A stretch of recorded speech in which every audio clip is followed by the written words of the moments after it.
Nós estamos no lacconcursos.com.br, eu sou o Rodrigo Belmonte e nós vamos conversar agora sobre militares, exatamente. Dentro da estrutura da administração pública prevista na Constituição da República, existe um pedacinho lá da Constituição que fala sobre os militares dos estados e do Distrito Federal. É esse o ponto da aula de hoje. Aula pequenininha, tranquila, sossegada, perto do que a gente passou por esses últimos dias aí com a administração pública e todas aquelas regras. Essa aqui é light, é aperitivo. Vamos lá?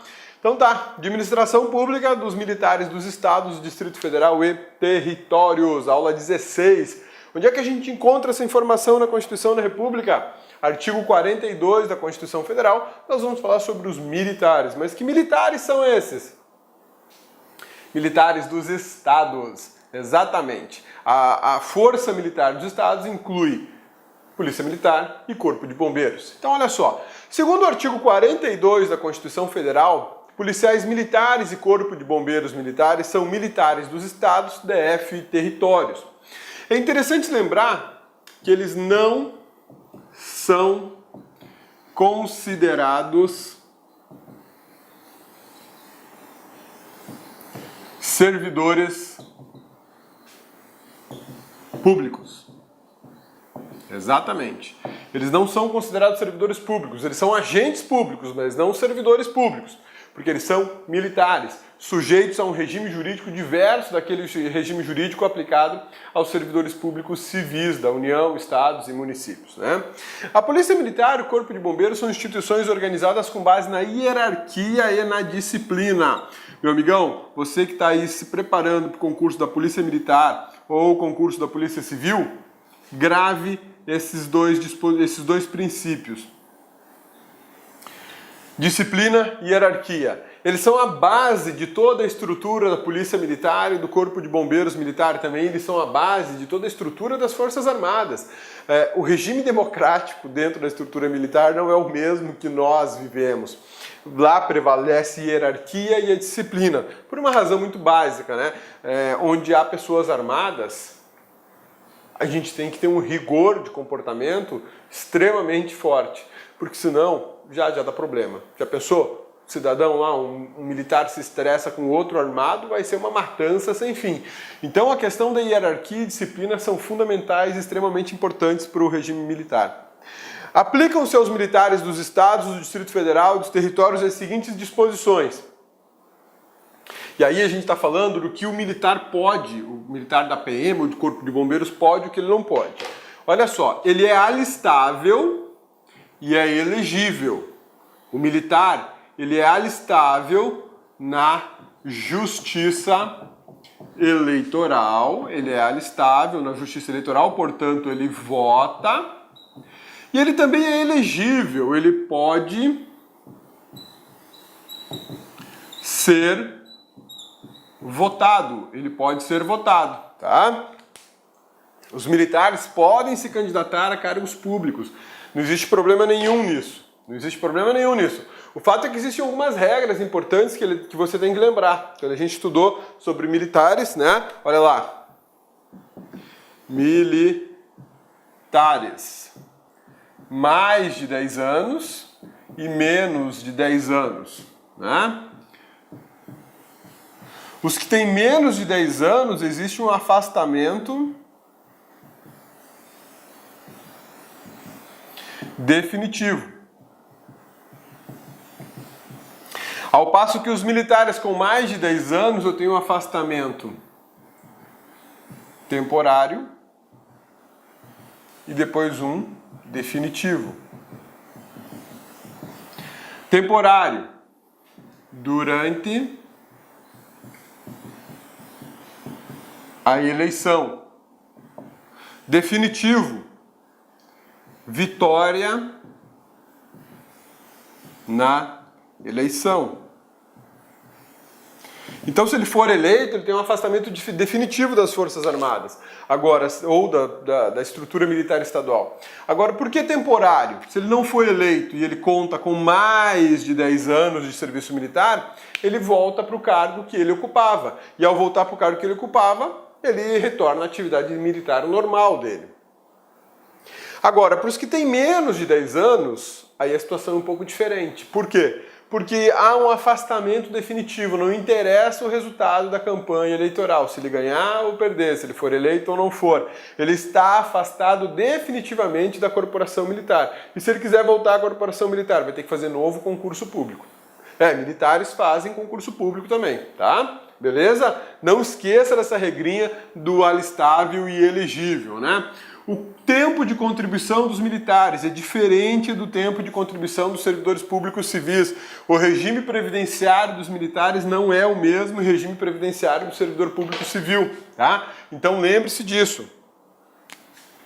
Existe um regime previdenciário próprio militar. Não é o INSS, não é o RPPS. Outra coisa importante aplicada aos militares, olha só. Não cabe HC por conta de punições disciplinares, tá? Disposições aplicadas aos militares da União e aos militares estaduais e do Distrito Federal.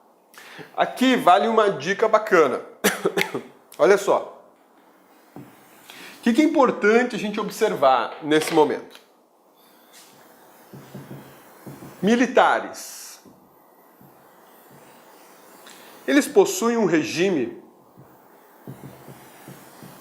jurídico diferente daquele do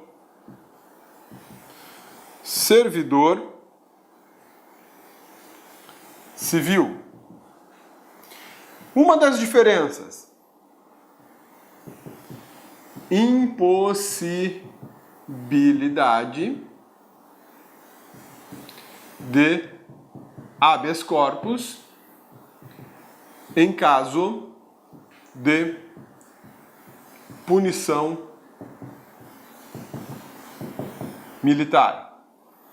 Beleza? Outra situação diferente. Regime previdenciário próprio para militares. Não podem fazer greve nem sindicalizar. Essas três anotações que eu estou fazendo são muito importantes para concurso público. Geralmente os examinadores perguntam isso a respeito dos militares.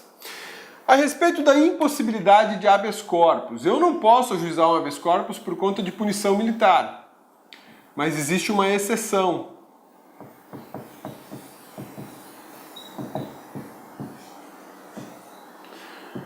Proteção do devido processo legal. Se a punição militar não observou o devido processo legal, cabe um HC. Não para a punição, mas para restabelecer, talvez, uma fase de um processo, para de alguma maneira tentar auxiliar esse militar na questão processual que está sendo desrespeitada. De repente não teve um direito de defesa, não teve um direito de produzir prova, alguma coisa nesse sentido. Então o HC cabe não para rever a punição, mas para rever o processo, o devido processo legal, tá bom? Beleza?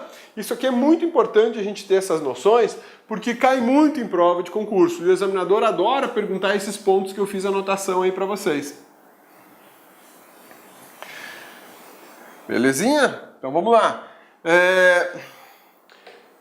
Lei estadual ou lei distrital é que vai definir o ingresso nas forças militares. A gente bem sabe que é por concurso público. Não tem possibilidade de você assumir um cargo na Polícia Militar, ou no Corpo de Bombeiros Militar, ou na União, nas Forças Armadas, sem concurso público. Vai ter que fazer concurso público. E é um concurso público diferenciado também. Por que diferenciado? Porque ele estabelece critérios bem específicos para a atividade. Altura, idade, peso, né? tem que fazer um teste físico. Se não for aprovado no teste físico, não adianta nada você ter tirado a nota máxima na prova. Existem essas peculiaridades da atividade militar. Mas se eu posso colocar a idade, por exemplo, como um limite para inscrição... Olá, meus amigos, minhas amigas, sou o professor Luiz Antônio de Carvalho e com muita satisfação, muito orgulho, estou aqui para fazer um convite muito especial para você. Você que está estudando para o concurso da Polícia Militar do Estado de São Paulo, nós aqui da Lá Concurso, nós elaboramos um super curso para vocês, um curso que atende 100% do edital, ponto a ponto do edital, um curso super atualizado, super competitivo, por um custo super barato para vocês. É o famoso bom, bonito e barato. Este nosso curso custa apenas, preste atenção, é isso mesmo, 10 parcelas de R$ 25. 10 parcelas de R$ 25, você vai estudar em alto nível para o concurso da Polícia Militar do Estado de São Paulo. Bacana, meus amigos? Então espero vocês aqui na Lá Concursos. Esta aula que você assistiu foi uma aula demonstrativa. O restante dessa videoaula e muito mais está lá no nosso site da Lá Concursos. Vem comigo, um forte abraço, fique com Deus, tchau, tchau. Clique lá